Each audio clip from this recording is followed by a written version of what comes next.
ನೋಡಿ, ನಾನು ನಾರಾಯಣಸ್ವಾಮಿ ಅಣ್ಣ ಅವ್ರ ಬಗ್ಗೆ ಗೌರವದಿಂದನೇ ನಾನು ಒಂದು ಮಾತು ಹೇಳ್ತೇನೆ. ಪಕ್ಷ ಅವಕಾಶ ಕೊಟ್ಟರೆ ನಮಗೆ ಸೈನಿಕರಾಗಿ, ಯೋಧರಾಗಿ, ಪಕ್ಷದ ಕಾರ್ಯಕರ್ತರು ಶಕ್ತಿ ತುಂಬಿ ನಮಗೊಂದು ಸ್ಥಾನಮಾನ ಕೊಡ್ತಾರೆ. ಆ ಸ್ಥಾನಮಾನ ಸಮಾಜಕ್ಕೆ, ಕ್ಷೇತ್ರದ ಅಭಿವೃದ್ಧಿಗೆ, ಮತ್ತು ಈ ಕ್ಷೇತ್ರ ಏನೇನು ಸಮಸ್ಯೆಗಳಿಂದ ಬಳಲ್ತಾ ಇರುತ್ತೆ ಆ ಸಮಸ್ಯೆಗಳಿಗೆ ಸ್ಪಂದಿಸುವಂಥ ಅಧಿಕಾರ ಅದಕ್ಕೆ ಆ ಪವಿತ್ರತೆ ಇರುತ್ತೆ. ಆ ಯಾವುದೇ ಜವಾಬ್ದಾರಿ ಇರ್ಬೋದು, ಅದಕ್ಕೆ ಅದನ್ನು ಹೆಚ್ಚಿನ ಒಂದು ಜವಾಬ್ದಾರಿ ಕೊಡಿ ಅಂತ ಕೇಳೋದಕ್ಕೆ ನಮಗೆ ವೇದಿಕೆ ಇದೆ, ಪಕ್ಷ ಇದೆ. ಆ ಪಕ್ಷದಲ್ಲಿ ಏನು ಬೇಕಾದರೂ ಮಾತಾಡ್ಕೊಳ್ಳಿ. ನನಗಿಂತ ಹಿರಿಯರವರು, ಅನುಭವ ಇರುವಂಥವ್ರು, ಕಷ್ಟ ಸುಖ ಒಬ್ಬ ರಾಜಕಾರಣಿ ಹಾಗೆ ಆಗಲಿಕ್ಕಾಗಲ್ಲ. ಏಳು ಬೀಳು ತ್ಯಾಗ ಮಾಡಿಕೊಂಡು ಎಲ್ಲ ಕಳ್ಕೊಂಡು ಒಂದು ಪಕ್ಷದಲ್ಲಿ ಗುರುತಿಸ್ಕೊಂಡು ಒಂದು ಸ್ಥಾನಕ್ಕೆ ಬರ್ತಾರೆ. ನನಗೆ ಅವ್ರ ಬಗ್ಗೆ ಏನೂ ಅಭಿಪ್ರಾಯ ಇಲ್ಲ. ಯಾಕೆಂದರೆ ಅವ್ರು ಇವತ್ತು ಅನುಭವಿಸ್ತಾ ಇರೋಂಥ ನೋವೆಲ್ಲ ನಾವು ಹಿಂದೆ ಅನುಭವಿಸ್ಬಿಟ್ಟಿದ್ದೀವಿ. ಅದಕ್ಕೆ ನಮ್ಗೇನೂ ಹೇಳ್ಬೇಕು ಅನ್ನಿಸ್ತಾ ಇಲ್ಲ. ನೋಡಿ, ತಂದೆ ನನಗಿಂತ 20 ವರ್ಷದ ಹಿಂದೆ ರಾಜಕೀಯ ಮಾಡ್ತಾಯಿದ್ರು. ಆ ಸಂದರ್ಭದಲ್ಲಿ ಯಾರನ್ನ ವಿರೋಧ ಮಾಡ್ಕೊಂಡಿದ್ದಾರೆ, ಯಾರನ್ನ ಸ್ನೇಹ ಗಳಿಸಿದ್ದಾರೆ, ಯಾರಿಗೆ ಒಳ್ಳೇದು ಮಾಡಿದ್ದಾರೆ, ಮಾಡಿಲ್ಲ ಅನ್ನೋಂಥ ವಿಶ್ಲೇಷಣೆ ಮಾಡಲಿಕ್ಕೆ ಆಗಲ್ಲ. ಪಕ್ಷ ಜವಾಬ್ದಾರಿ ಕೊಟ್ಟಿದ್ದಾರೆ. ಆ ಸ್ಥಾನಮಾನಕ್ಕೆ ಅವ್ರು ಅರ್ಹರಲ್ಲ ಅಂದರೆ ಅಲ್ಲ. ಮುಳುಗೈ ಸಮುದಾಯಕ್ಕೆ ಅವಕಾಶ ತಪ್ಪೋದಕ್ಕೆ ಅವರೇ ಕಾರಣ.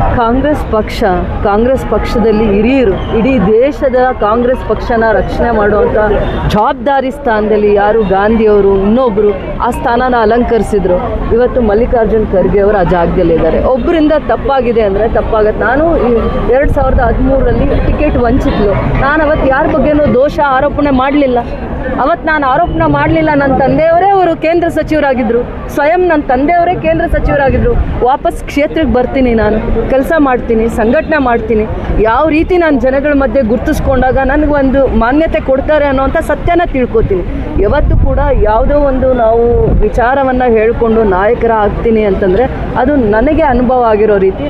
ನನ್ನ ಸ್ವಂತ ಪರಿಶ್ರಮ ಇಲ್ಲದೆ ನಾನು ಯಾವ ರೀತಿಯೂ ನಾನು ಮುಂದೆ ಬರೋಕ್ಕಾಗಲ್ಲ ಅನ್ನೋಂಥ ಸತ್ಯನ ನನಗೆ ಕ್ಷೇತ್ರನೂ ಪಾಠ ಕಲಿಸಿದೆ. ರಾಜಕೀಯ ಅದಕ್ಕಿಂತ ಇನ್ನೂ ಅದ್ಭುತವಾದ ಪಾಠಗಳನ್ನು ಕಲಿಸಿದೆ ರಾಜಕೀಯ. ಇದನ್ನ ಬೇರೆ ಎಲ್ಲಾದರೂ ನೀವು ವ್ಯಕ್ತಪಡಿಸ್ತೀರಾ? ನಾನು ಖಂಡಿತ ವ್ಯಕ್ತಪಡಿಸಲ್ಲ. ಇಲ್ಲ, ನಾನು ಖಂಡಿತ ವ್ಯಕ್ತಪಡಿಸಲ್ಲ.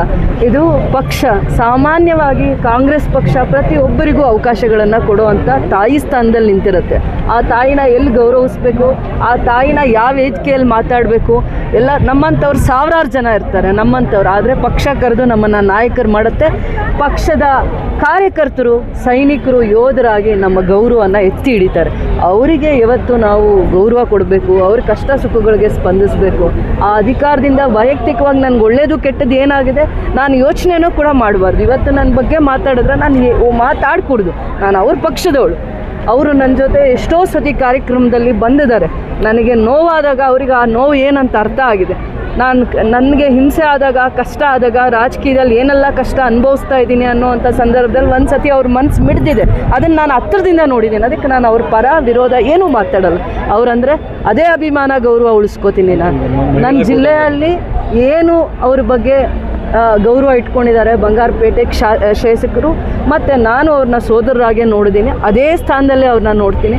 ಕೋಪ ಬಂದಾಗ, ಬೇಜಾರಾದಾಗ ಪಕ್ಷದಲ್ಲಿ ಸರ್ವೇ ಸಾಮಾನ್ಯ ಅವ್ರ ನೋವನ್ನ ವ್ಯಕ್ತಪಡಿಸೋದು, ಅದನ್ನು ನಾನು ಬಹಳ ದೊಡ್ಡ ವಿಚಾರ ಅಂತ ತಗೊಳ್ಳಲ್ಲ.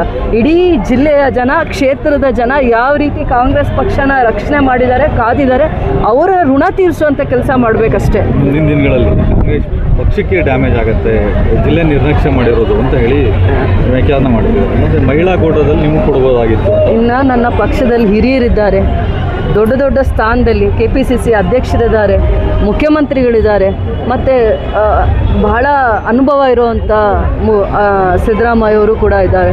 ಅವರಿಗೆ ಗೊತ್ತಿದೆ ಯಾರನ್ನು ಯಾವ ರೀತಿ ಮಾತಾಡಿ ಸರಿಪಡಿಸ್ಕೋಬೇಕು ಅಂತ. ನನಗಿಂತ ಮೇಧಾವಿಗಳು ಅವರು. ಪಕ್ಷನ ಭಾಳ ವರ್ಷಗಳ ಕಾಲ ಸಂಘಟನೆ ಮಾಡಿರೋದು.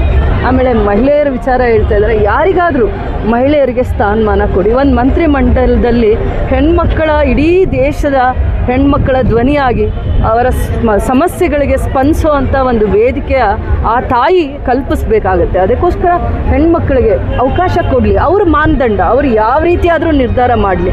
ಹೆಣ್ಮಕ್ಕಳಿಗೆ ಒಂದು ಸ್ಥಾನಮಾನ ಇದರಲ್ಲಿ ಕೊಡಲೇಬೇಕು.